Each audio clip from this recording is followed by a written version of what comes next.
सारी ट्रांसफॉर्मेशन देखी है, लाइक कैनन सीरीज के अंदर कुछ ट्रांसफॉर्मेशन ताकतवर और कुछ तो बहुत ज्यादा ताकतवर देखी है। बट इस वीडियो में हम 10 गोकू की ऐसी नॉन कैनन जो कि कैनन सीरीज के मुकाबले बहुत बहुत ज्यादा ताकतवर है एंड पावर्स में इनका कोई मुकाबला भी नहीं है। वेल हेलो सुपर फ्रेंड्स, कैसी हमारी सुपर पब्लिक, आई होप बहुत ज्यादा बढ़िया होगी है। और इस वीडियो में हम इन सारी फॉर्म्स का रैंकिंग भी करने वाले हैं, देखने वाले हैं टॉप 1 में कौन सबसे ताकतवर आती है। वेल वीडियो में आगे बढ़ने से पहले अगर आप लोग चैनल पे लकीली पहली बार आए हो तो प्लीज चैनल को सब्सक्राइब करके बेल नोटिफिकेशन को याद से प्रेस कर लो। तो नंबर 10 पे जो गोकू की नॉन कैनन फॉर्म आती है वो है जेनेस गोकू।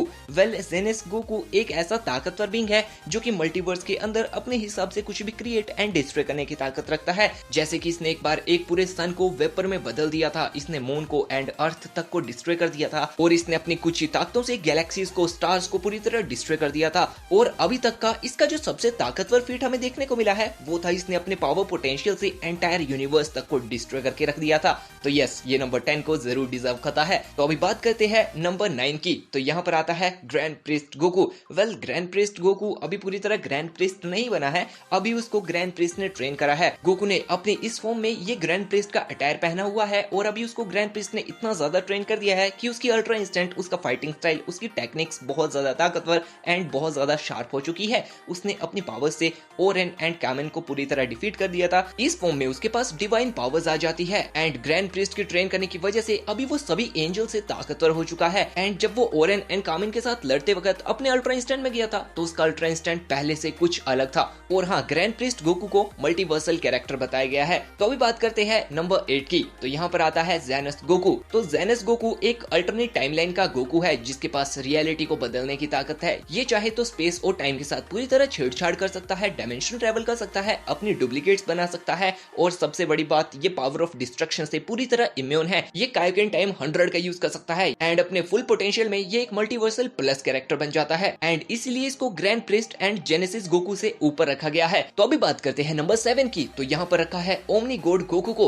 तो ओमनी गॉड गोकू हमें एनिमे वॉर के अंदर देखने को मिला था। पीरस ने जब इसकी पावर लेवल को सेंसी करा था तो उसके वर्ड्स कुछ ऐसे थे, ये अपने बेस फॉर्म की प्रेजेंस से ही एंटायर मल्टीवर्स को डिस्ट्रॉय करने की ताकत रखता है। ओमनी गॉड गोकू को 13 मल्टीवर्सेस का स्ट्रॉन्गेस्ट फाइटर बताया गया है एंड इसके पास रियलिटी रैपिंग की ताकत आती है। ये इतना ताकतवर है कि इसने वेजिटा को अगेन जिंदा भी कर दिया था। 13 मल्टीवर्सेस के अंदर इसको कोई भी फाइट में नहीं हरा सकता है। ओमनी गॉड गोकू के पास फुल पोटेंशियल कामेहामेहा भी है। इसकी टेक्निक, इसके पंचेस, इसकी powers overall omni God Goku को एक बहुत ज्यादा पावरफुल गोकू की नॉन कैनन फॉर्म बना देती है। तो अभी बात करते हैं नंबर 6 की। तो यहाँ पर हमने रखा, अभी बात करते हैं नंबर 5 की। तो यहाँ पर हमने रखा है सुपर सैयन 20,000 को। तो basically super Saiyan 20,000 and super Saiyan infinity की पावर्स में बहुत माइनर डिफरेंस है। वैसे आई नो यहाँ पर बहुत सारे लोग कंफ्यूज हो रहे होंगे कि सुपर सैयन 20,000 को यहाँ पर क्यों रखा है, क्योंकि यहाँ पर तो सिर्फ गोकू की फॉर्म्स की बात हो रही है। तो सुपर सैयन 20,000 को एक अल्टरनेट टाइमलाइन का गोकू बताया गया है। ये इतना ज्यादा ताकतवर है कि इसने सुपर सैयन इन्फिनिटी के साथ इनफिनाइट टाइम तक बैटल करी है एंड तब भी ये हारे नहीं थे। इन दोनों की बैटल टाई रही थी। Super Saiyan 20,000 and super Saiyan infinity ये दोनों ही फर्स्ट हेल में एग्जिस्ट करते हैं and super Saiyan infinity evil था एंड सुपर सैयन 20,000 बेसिकली इस सीरीज का हीरो है क्योंकि अभी उसको सुपर सैयन इन्फिनिटी से अपने लव का बदला लेना है एंड सुपर सैयन 20,000 भी पूरी क्रिएशन को डिस्ट्रॉय एंड रिक्रिएट करने की ताकत रखता है। इसके पास भी इसके पावरफुल अटैक्स है। ये भी रियलिटी को बदलने की ताकत रखता है, टाइम एंड स्पेस को बदलने की ताकत रखता है, स्पैटियल कॉन्सेप्चुअल इंफॉर्मेशन मैनिपुलेशन जैसी पावर्स रखता है और इसके पास कुछ प्लस पॉइंट्स है, जैसे कि इसके ऊपर प्लॉट मैनिपुलेशन जैसी पावर्स असर नहीं करती है। अगर कोई इसको एग्जिस्टेंस से इरेज करने का ट्राई करेगा तो ये नहीं होएगा। एंड सुपर सैयन 20,000 को भी एक नए omnipotent, omnipresent and omniscient being बताया गया है। तो अभी फाइनली वो समय आ चुका है जब हम देखने वाले हैं गोकू की 3 सबसे ताकतवर नॉन कैनन फॉर्म्स को जो कि pure omnipotent, omnipresent and omniscient है। वैसे तो ये तीनों ही ओमनीपोटेंट है लेकिन फिर भी रैंकिंग में नंबर 3 को यहाँ पर super Saiyan infinity rainbow deserve करता है। तो बेसिकली जब Goku and Vegeta black Goku के साथ फाइट कर रहे होते हैं तो उस फाइट में गोकू अपनी सभी ट्रांसफॉर्मेशन को एक साथ यूज करने का ट्राई करता है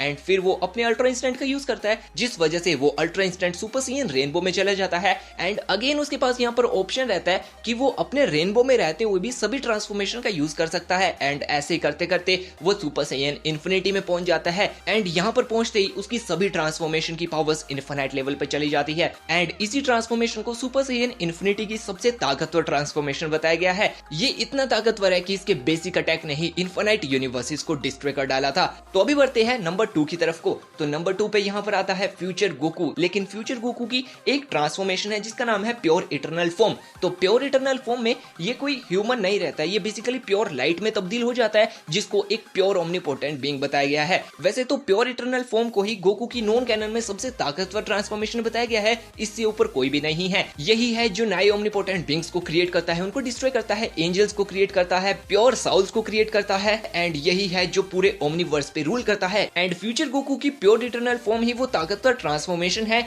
जिसने नॉन कैनन के सबसे पहले गॉड को सिर्फ 50% ताकतों में ही सरपास कर डाला था, एंड इसीलिए इसको नंबर 2 पे रखा गया है। वैसे तो ये नंबर 1 डिजर्व करता था बिकॉज इसको गोकू की नॉन कैनन में सबसे ताकतवर ट्रांसफॉर्मेशन बताया गया है, लेकिन नंबर 1 पे हमने रखा है ड्रिप गोकू को, क्योंकि ड्रिप गोकू ने सभी यूनिवर्सेस के सुप्रीम गॉड्स को लाइक वन एबोवोल्ट को, टॉरीबोट को, द क्रिएटर को, द राइटर को सिर्फ अपनी 1% पावर से ही डिफीट कर डाला था। इसने इन सभी इमोर्टल गॉड्स को मार डाला है। ड्रिप गोकू अपने थॉट्स को रियलिटी में लाने की ताकत रखता है। ड्रिप गोकू की जो सबसे ताकतवर ट्रांसफॉर्मेशन है मास्टर अल्ट्रा ड्रिप इंस्टेंट, उसमें वो अभी तक कभी गया ही नहीं है, क्योंकि इसके अल्ट्रा ड्रिप इंस्टेंट ने ही सभी सुप्रीम गॉड्स को डिफीट कर दिया है। ये सभी फीट्स एक्चुअली में उसको सभी गोकू की नॉन कैनन फॉर्म से सबसे ज्यादा ताकतवर बनाते हैं, एंड इसलिए हमने उसको नंबर 1 पर रखा है। वैसे ये पूरी रैंकिंग मेरे पर्सनल ओपिनियन